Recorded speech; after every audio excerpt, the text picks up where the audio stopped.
Hello fellow stackers, 365 here, welcome back to my channel. Now as you can see, I am not quite set up yet, and that is because I've just realised I'm running behind on getting my entry into Stackers Social for the Vintage Silver Showdown.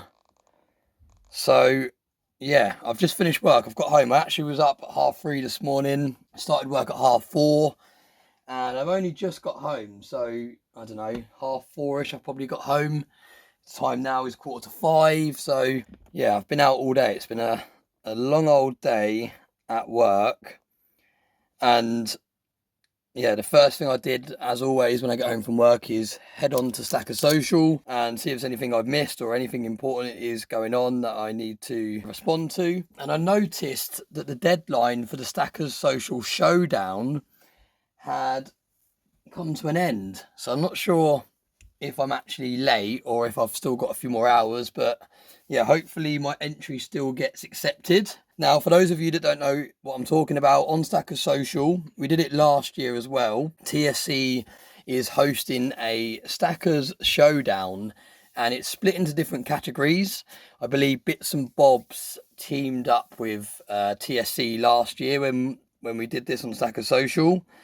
And there's different categories. It still is not set up properly, but that will have to do.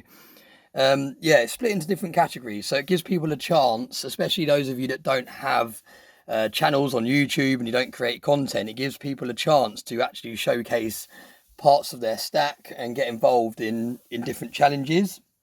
And you don't have to actually upload them to YouTube. Obviously this video will be uploaded to YouTube, but you can just film a short video. I believe even photos are accepted, and then you post it in the Stackers Showdown room on Stackers Social, and then I think it goes to a vote, and yeah, everyone basically decides who has won that category. So the first category that TSC has done is Vintage Silver. Now, I don't think I got the complete memo on this because I thought it was a one-piece showcase. So you basically went into your Vintage Silver collection, if you've got Vintage Silver in your stack, and you picked out your favourite piece or a piece that you really liked, and you showcased that. But it appears that it's now been split into two categories, and it's showcasing the whole vintage stack or a vintage collection and an individual piece. So I'm kind of ticking both boxes in a way because I'm actually about to showcase two pieces. So let's get straight into it. Enough talking. Let's show some shiny silver. Now this is the very first piece that I wanted to enter into the challenge. Now this is a vintage Engelhard round. It's 1 troy ounce, 3/9 fine silver in a really nice capsule. I believe this has been cleaned at some point because how you can tell is if you look at this side especially, you can see around the edge it's got a nice kind of tone in, but then the actual main surface of the round is quite shiny, especially for the year that this round was produced. So it may have been cleaned, I'm guessing, at some point, but it doesn't take away the fact that this is an absolutely stunning design. It's the American Prospector. And it works quite well because I've recently added this into the backdrop again. And this is a little silver prospector. It started off as just a silver piece, and I actually glued on some kind of sand. And he's actually holding, that is actually a 1 gram nugget that he's found in his pan. So that is really cool. That's actually super glued on there. At the time, that would have probably been worth around 65 to 70 pounds, I think. But now they're worth like 110 for a gram of gold. So yeah, you can actually, it's actually got 3/9 stamped on it. Yeah, cool little piece. Getting a bit sidetracked here. But yeah, that is the Prospector there as well that I have in the backdrop now. But yeah, back to this. This is produced by Engelhard. I believe this is a fairly low mintage. These were produced for a number of years, and 1983 is actually a key date. So it's actually got a lower mintage. I think the 1983 and the 1987 were the two of the lowest mintage of these particular rounds. So as you can imagine, this contains quite a decent premium. You definitely wouldn't pay spot for a piece like this. But yeah, really cool. Let me know in the comment section if you've seen this round before. Let me know if you have any more details on it. I did want to actually get a few more details to hand, but obviously I haven't had time to properly prepare this video today. So yeah, let me know if you've got any more details. Someone like Silverstruck who really likes his vintage, you might be able to leave a comment with some bits and pieces and I can pin that comment. But yeah, really cool round. And this was the piece I was going to go for. This was going to be my main entry.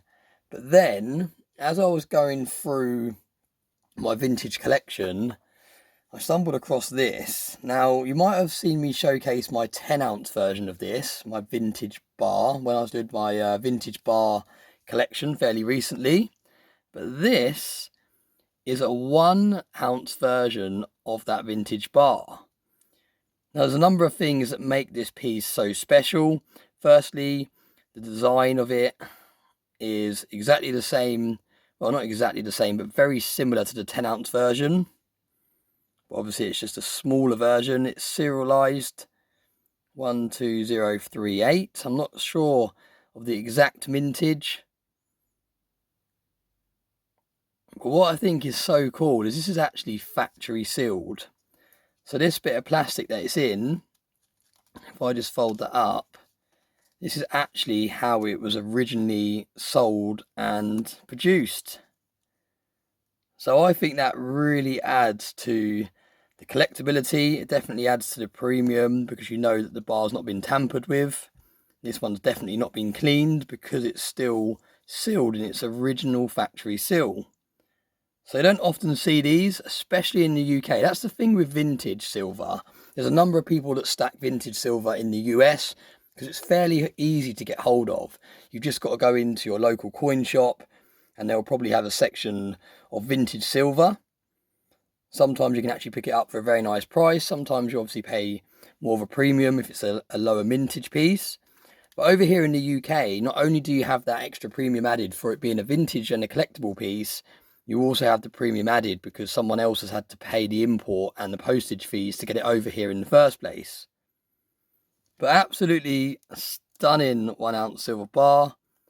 Quite hard to actually showcase properly through the plastic. But I definitely won't be cutting this one out of the plastic because that is part of it. The fact that it's still factory sealed is really cool. I really like the back of it as well. How you've got the Royal Canadian Mint logos there. And like I said, I can't remember the mintage on this to hand. So again, if you've got any information, anyone watching today's video, please let me know. And I can pin the comment so that other people that are watching the video can have a little bit more information.